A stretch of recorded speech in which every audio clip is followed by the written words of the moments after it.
Cette fois-ci, c'est une fonction polynôme sous sa forme factorisée et l'étude de son signe qui va nous intéresser. Donc, on est dans la question 10, donc partie automatisme du sujet 0 du bac, première SPEMAT. Et donc, c'est la session 2025-2026 et on va regarder ensemble cette question.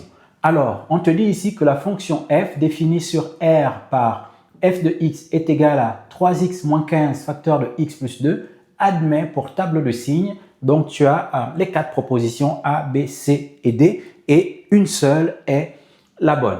Alors, maintenant, rentrons dans cette question et cherchons le bon tableau de signes.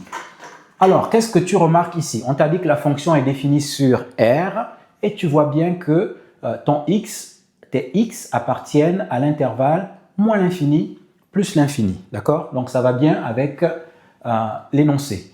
Ensuite, la deuxième chose que tu constates ici, c'est que tu as des valeurs pour lesquelles f de x s'annule. D'accord? Quand c'est 0 ici, ça veut dire que f de x s'annule, mais pour certaines valeurs qui sont moins 2 ici et 5. Et tu as vu avec ton prof que ces valeurs s'appellent des racines. D'accord? Donc, le tableau A et le tableau B te proposent ces racines moins 2 et 5. Par contre, les tableaux C et D te proposent moins 5 et 2. Donc, il y a un désaccord sur les racines et on va devoir lever ce doute. Alors, prenons le problème des racines. Quelles sont réellement les racines? Alors, tu as vu avec ton prof que les racines, souvent on les notait x1, x2 quand on a une fonction qui s'appelle f de x.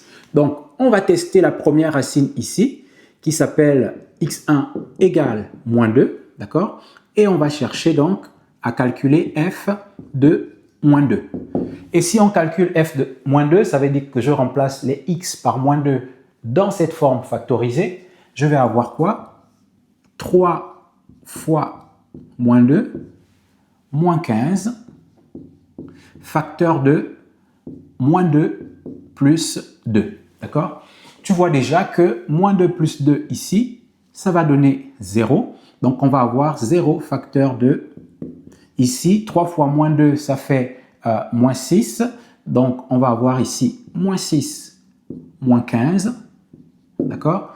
Et ça va te donner moins 6, moins 15, ça va te faire moins 21. Moins 21 multiplié par 0 et ça fait 0. D'accord? Donc là, on a la preuve que cette première racine, elle convient. D'accord? Donc, on peut valider ici la première racine. Hop, on met que c'est OK. D'accord? Bien, la première racine, c'est OK. Maintenant, on va tester la deuxième racine qui s'appelle x2. x2 vaut ici 5. D'accord? Donc, on va remplacer x par 5 dans cette fonction. Donc, on va avoir f de 5 qui va être égal à quoi? Qui va être égal à 3 fois 5 moins 15, facteur de 5 plus 2. Et qu'est-ce que ça va donner ça? 3 fois 5, c'est 15. Donc, je vais avoir 15 moins 15, n'est-ce pas? Facteur de 5 plus 2, ça fait 7, d'accord? Donc, 15 moins 15, ça fait 0. 0 fois 7, ça fait 0. D'accord? Donc, la deuxième racine ici, x2, est également validée. Ce sont les bonnes racines. Alors, puisque j'ai les bonnes racines ici, d'accord? Ce sont les bonnes racines, je vais supprimer l'option C et l'option D. D'accord? Donc, l'option C ne convient pas. L'option D non plus ne convient pas. Alors, maintenant, il nous reste à faire le tri entre A et B. Alors, maintenant, le doute, c'est au niveau des signes. D'accord? Et là, on va utiliser une règle que tu as vue en première, tout en début d'année. Alors, cette fois-ci, on va travailler sur le signe. Quel est le bon tableau de signes? Alors, tu as vu avec ton prof que quand on a deux racines, x1 et x2, ça veut dire qu'au départ, qu'est-ce qu'on avait? On avait une valeur du discriminant. Le discriminant ici, qui est noté delta, qui était supérieur à 0. D'accord? Quand le delta est supérieur à 0, on a deux racines. Et ça va être aussi important d'en tenir compte parce que le deuxième élément, la deuxième information importante ici, ce sera le signe de A. Il faut aussi connaître le signe de A.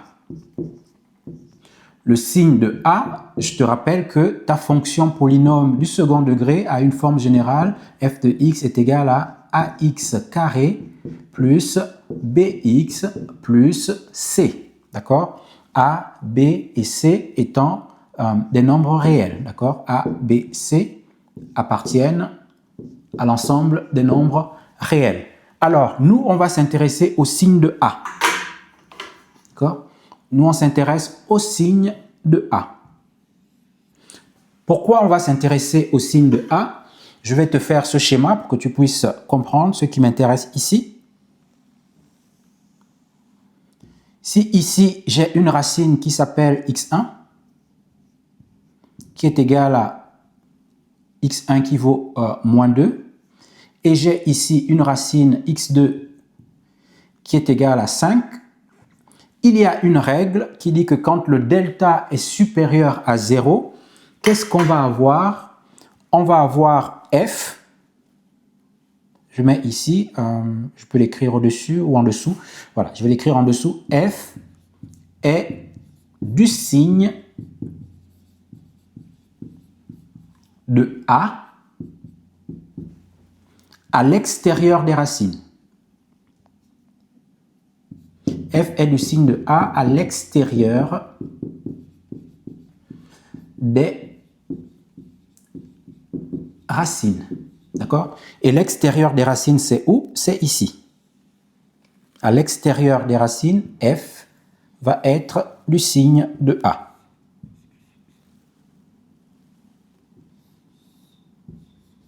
D'accord? Par contre, la même règle dit que F va être du signe de moins A à l'intérieur des racines. Donc ici, je suis à l'intérieur des racines. F est du signe de moins A. D'accord? Il faut faire attention ici. F est du signe de moins A. D'accord? Par contre, ici, il va être du signe de A à l'extérieur des racines. Bien. Que vaut A dans le cas de notre fonction ici? D'accord? Le A, pour le calculer, je vais prendre le 3x ici, que je vais multiplier par le x ici. D'accord? Le 3x que je vais multiplier par le x. Donc, qu'est-ce que je vais avoir ici? Je vais avoir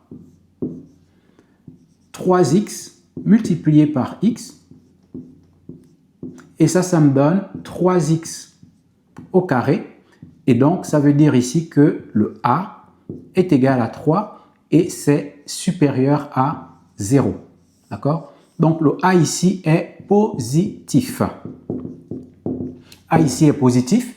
Et comme j'ai dit que f de x va être du signe de A à l'extérieur des racines, donc ça veut dire que je vais être positif ici et positif ici, puisque je suis du signe de A, d'accord, à l'extérieur des racines, et je vais être du signe opposé, parce qu'on a dit que f est du signe de moins A à l'intérieur des racines. Donc, à l'intérieur des racines, le signe de A, c'est positif, donc à l'intérieur des racines, je vais être du signe opposé, je vais être moins ici, d'accord? Donc, on va pouvoir choisir maintenant quel est le bon tableau. Donc, c'est celui qui nous donne des plus à l'extérieur et un moins à l'intérieur. Des plus à l'extérieur et moins à l'intérieur. Donc, ma solution ici, c'est le tableau A. D'accord? Bien. Alors, j'espère que tu as compris comment ça fonctionne. Et si tu as aimé cette vidéo, je t'invite à la liker et également à la partager à un de tes amis qui est en première spémat aussi. Ou alors, si tu es un parent qui regarde cette vidéo, recommande-la à un jeune qui est en première spémat. Et je te dis à bientôt dans une prochaine vidéo.